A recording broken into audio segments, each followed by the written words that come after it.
A sabedoria do inconsciente. A hipnose.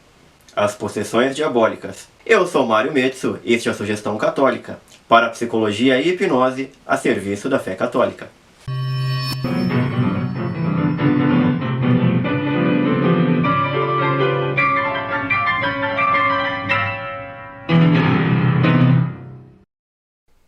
Hoje eu vou trazer para vocês conhecimentos a respeito do sistema nervoso autônomo. Se vocês não entenderem a dupla função do sistema nervoso autônomo em sua faceta simpática e parasimpática, dificilmente você vai bem entender a causa e o meio de acontecer a ansiedade, os transtornos do pânico, determinadas fobias, inclusive as possessões demoníacas exógenas, induzidas por um exorcista ou por uma situação onde a pessoa se crê possessa e passa a agir como possessa e às vezes chega até a perder a consciência durante esse estado de possessão, ou mesmo uma possessão endógena, onde ela se convence de fato, ou através de uma doença, que também provavelmente vai atacar o sistema nervoso simpático, e faz ela ter aquelas crises de possessão.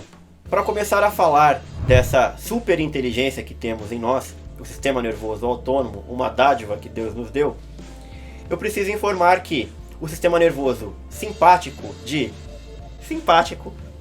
não tem absolutamente nada. Ele serve para te deixar em pânico mesmo, para te preparar para correr, para endurecer os seus músculos, para que você possa lutar ou para que você possa fugir. Será o responsável pela midríase. Calma, não é doença. É simplesmente a dilatação que a pupila alcança para receber mais luz. E um outro aspecto do sistema nervoso autônomo, que é o anteposto, ou melhor, o antagônico a esse simpático, é o parasimpático, que vai ser responsável pela sua sensação de relax, bem-estar, felicidade, e no caso da pupila, que antes nós teríamos a midríase, aqui nós teremos a miose, que na verdade nada mais é do que a contração da pupila. Quando um aspecto do sistema nervoso autônomo age, o outro é inibido. Quando este começa a agir, imediatamente já passa a inibir esse.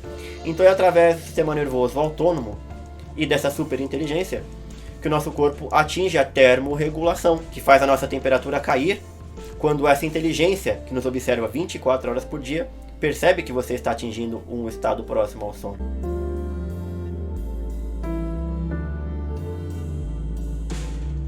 É o sistema nervoso autônomo que vai ativar as glândulas sudoríparas para que você sue no calor.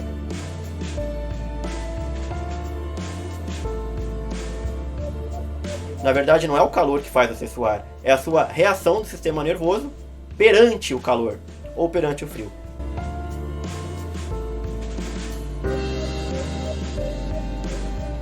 O ponto mais curioso e mais interessante de nosso vídeo e de nossa reflexão de hoje é que as principais funções do sistema nervoso autônomo não podem ser atingidas pela nossa vontade.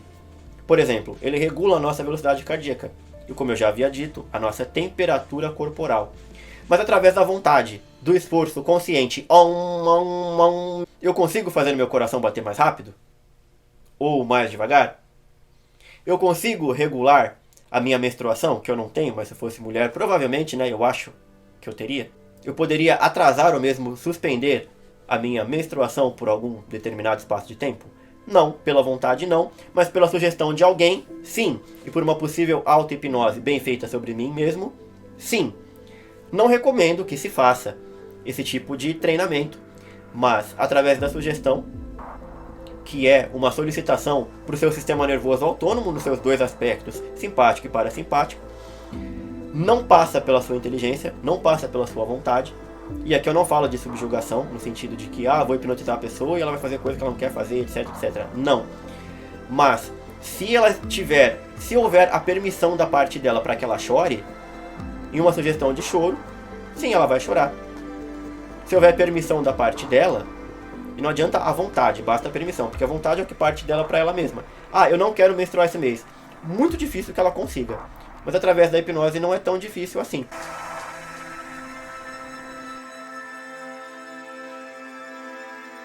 E por isso mesmo, através da hipnose, eu posso dar um copo de água com açúcar para alguém e falar para a pessoa, toma que é água purinha. Purinha, não tem nada demais aí. Minalba essa daqui. Águas de Lindóia. A pessoa vai tomar aquela água cheia de açúcar, ela não vai sentir o gosto do açúcar e ainda, quando forem feitos exames a respeito da sua glicose, praticamente nada será acusado. Essa experiência em laboratório já foi feita várias e várias vezes. No livro La Palavra como Factor Fisiológico e Terapêutico, vocês terão descrições enormes a respeito de todas essas pesquisas.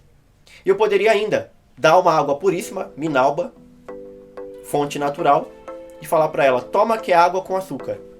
Ela vai tomar e os níveis de sangue, segundo os exames que aferirão, será constatado que nada de açúcar entrou em seu organismo.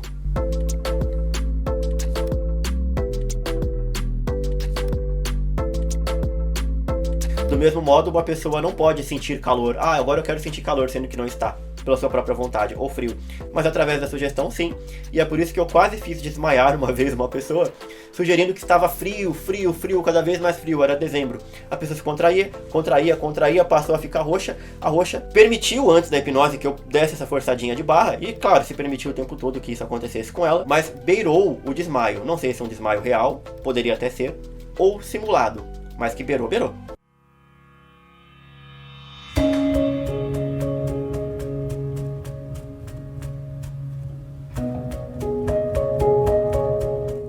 A mesmíssima coisa vai valer para um caso de possessão diabólica, que tenha sido induzida por sugestão, seja sugestão de alguém de fora, de um padre, de uma situação, ou autossugestão da própria pessoa.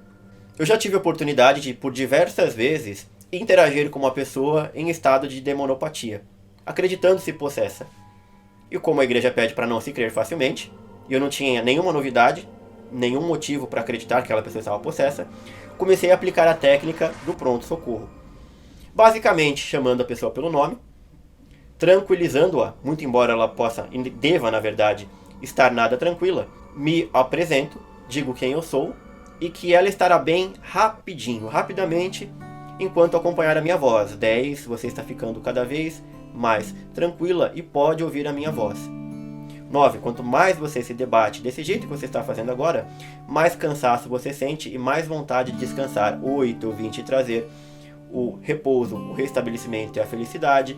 7, você não precisa de nada disso. 6, você está voltando. Júlia, Fernanda, Bruna, Mateus, Tiago, Ronaldo, você está voltando. Você ouve a minha voz cada vez mais e mais. Claro, às vezes eu preciso de uma pessoa que me auxilie para segurar a pessoa que se debate, mas tendo a certeza que ela está ouvindo a minha voz, falo com voz tranquila, pausada, cada vez mais pausada, uma voz tropotrófica, diria o Anatol Mileshinin. E essa pessoa vai se acalmando, até que quando eu chegar no 1 e quando eu atingir o 0, ela abre os olhos e pergunta: o que houve? O que aconteceu?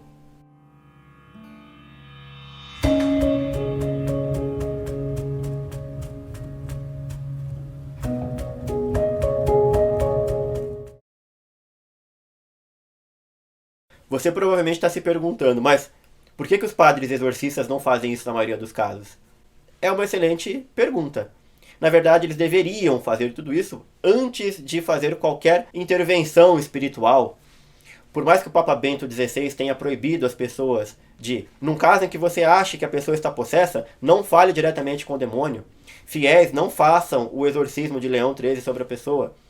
Porque o Papa Bento XVI não disse no documento, para não se aprofundar, mas ele sabia claramente que, não obstante uma pessoa pode estar rezando piedosamente na igreja, ela pode sofrer de uma demonopatia, e se alguém confirmar que o demônio está ali, nela, conversando com ela como se fosse o demônio, ou conversando com o demônio como se fosse com ela, tanto faz, isso confirmaria aquela ideia delirante, supersticiosa e errônea.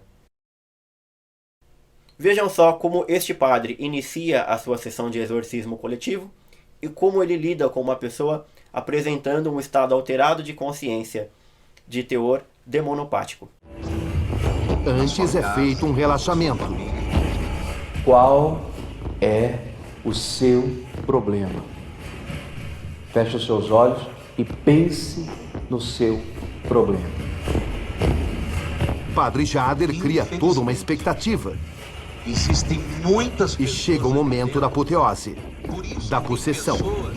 Eu vou abrir agora a poderosa liberdade.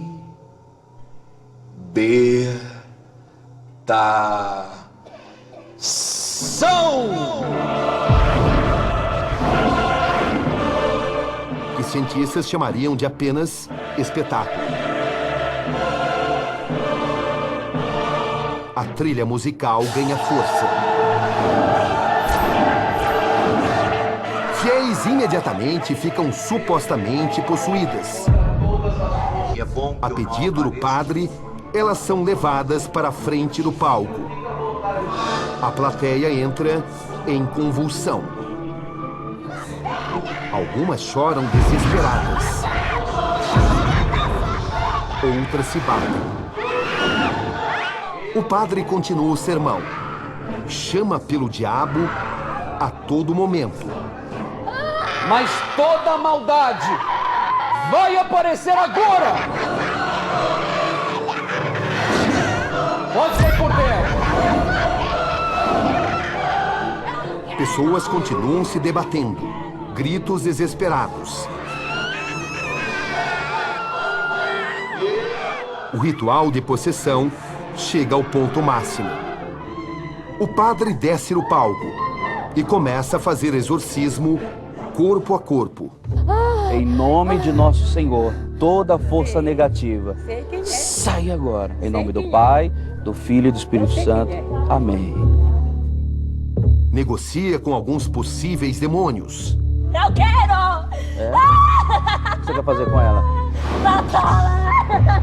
Você quer matar ela, por quê? O padre começa o que ele descreve como exorcismo.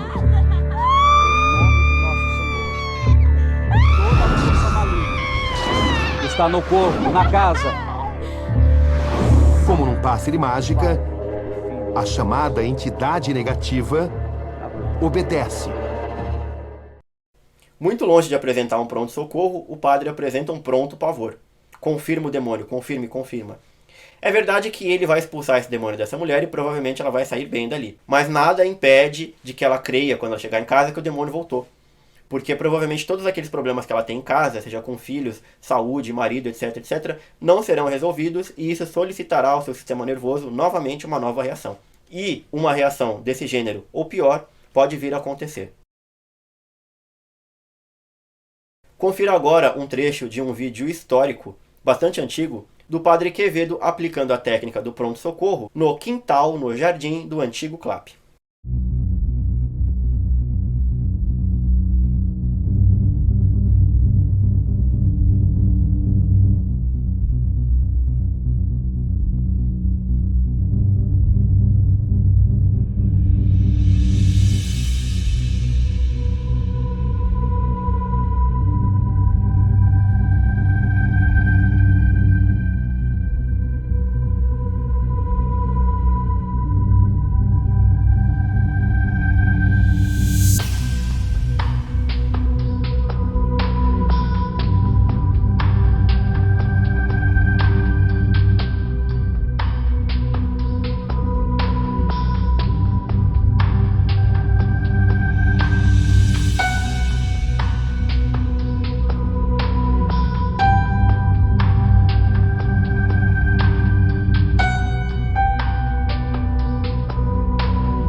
Vocês têm ideia de quão grave, qual a proporção dantesca do pavor, do medo e da insegurança que pode experimentar uma pessoa que foi confirmada por um padre que o demônio está ou esteve nela? Apelando para a literatura médica e especializada, nós travaremos contato com um texto de Jean L'Hermité.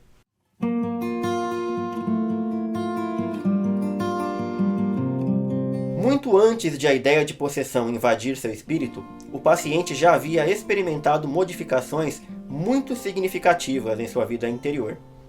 Então, esse sentimento se intensificou e tomou conta de sua consciência. O sujeito, portanto, se preocupou e se perguntou se ele era o fantoche de uma força vinda de fora de sua personalidade. Para L'Hermité, uma personalidade patológica secundária é adicionada à personalidade primária, e o conflito entre as duas resulta em distúrbio mental. Segundo ele, essa personalidade secundária é composta por elementos motores, sensório-motores e ideoverbais. L'Hermité resume a patogênese da seguinte forma: o todo físico e mental é acompanhado por alucinações auditivas, verbais e psicomotoras, sinestesia visual, intrusões externas ao automatismo do pensamento e da memória e ações. A personalidade está dividida. No entanto, nem todos os pacientes que sofrem de personalidade dividida estão possuídos por demônios. A pessoa possuída é muitas vezes despojada. Existem oscilações entre dois polos, Deus e o espírito maligno. L'Hermité destaca que o exorcismo, devido à forte impressão que causa, pode ter um impacto negativo no sistema nervoso, que já está perturbado. É também um meio poderoso de sugestão, e uma pessoa fraca pode correr o risco de desenvolver hábitos mórbidos.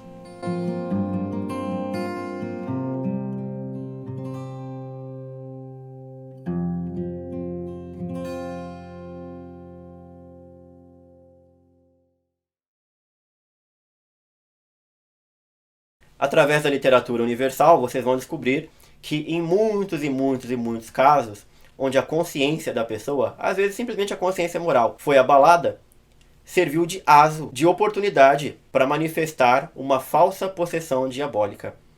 Ficou famoso o caso de uma catecúmena que foi convidada para um casamento de um amigo seu, de outra religião, pagã, onde se ofereciam comidas aos deuses, e se comia essa comida também consagrada. Ela tomou parte e comeu. Como ela já havia sido alertada pelo seu diretor espiritual de que ela nunca poderia fazer isso, já que ela estaria cumprindo os desejos de Satanás, ela caiu possessa.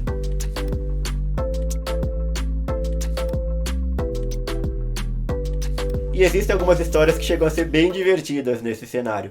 Existem, em alguns lugares da Ásia, principalmente no Japão, ou melhor, existiam. Hoje não são tão influenciados assim por esse pensamento. Mas existia a ideia, o conceito de que a alma de determinados animais, depois de mortos, poderiam possuir os vivos. Travaremos contato agora com uma breve leitura de Osterreich, que comentará conosco, colaborará com sugestão macumbólica, tratando de uma menina que ficou possuída por uma raposa.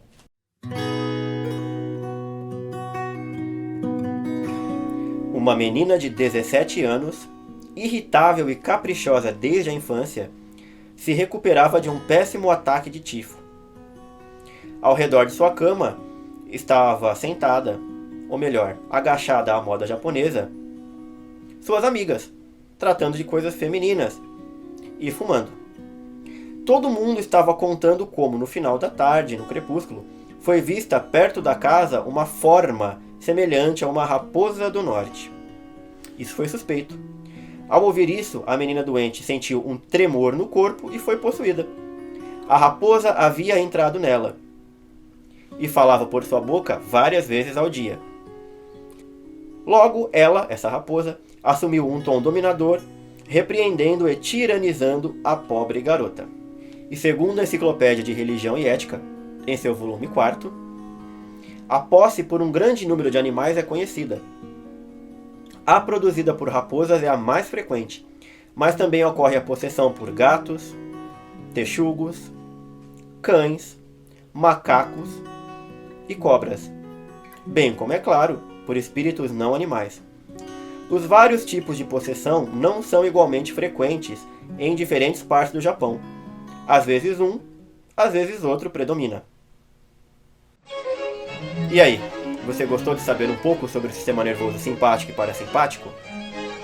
E gostou de falar de demônio, de possessão, de um jeito que não é tão impressionante assim? e que te deixa mais tranquilo, eu sei que te deixa mais tranquilo. Se gostou, inscreva-se no canal, dá aquele like maroto, segue o Membetsu em suas redes sociais, como Mario_Membetsu no Instagram, e forte abraço, salve Maria e até a próxima.